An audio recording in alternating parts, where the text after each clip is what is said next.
According to Roman philosopher Plautus, a woman without paint is like food without salt. One day I remember sitting in my room getting ready, and as I was putting on my mascara, I began to get very frustrated. I started to wonder who in the world thought of this horrible thing we call makeup, and why do we waste our time to apply it to our faces today? According to the website historyofcosmetics.net, cosmetics were created because we as humans wanted to seem more perfect and more creative in the eyes of others. Although some females and males might not wear makeup or put on cosmetics, they often feel the pressure to do so or encounter cosmetics at one point in their life. I'm going to discuss the development of cosmetics in ancient times and compare that to how they're used today. To understand cosmetics, we must have the background information on where and when they were created. According to cosmeticsinfo.org, in ancient times, cosmetics were used for religious purposes in beauty and in health. Whenever they were created, they were often used by the Egyptians for scent during their religious rituals.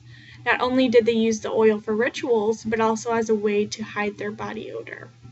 Scent was definitely important, but so was their looks. According to cosmeticsinfo.org, different minerals and elements were used to alter the looks of people. They used products that they created to change the looks of their faces, of their hair, and of their nails. Not only were their looks important, but so was health. They began to realize that using things like lead and copper on their faces wasn't such a good idea. Therefore, they changed the cosmetics to make them more safe. The Egyptians were extremely intelligent for coming up with these mixtures and substances to alter the way that we look and smell, and because of this, we still use cosmetics in our world today.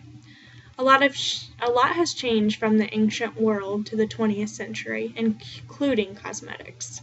Today we use cosmetics for a large amount of things, such as hair color, foundation, eyeliner, hair gel, face tanner, and I could go on with those examples. But because of the rise in the availability and the different cosmetics that we have, the way that we use them has greatly differed from the way that people did in ancient times.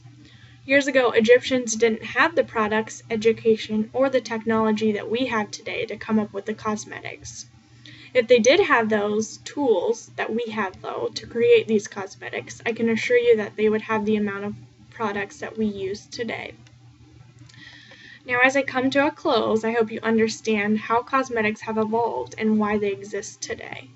Cosmetics have came a long way, beginning years and years ago during ancient times and still existing in the 20th century today.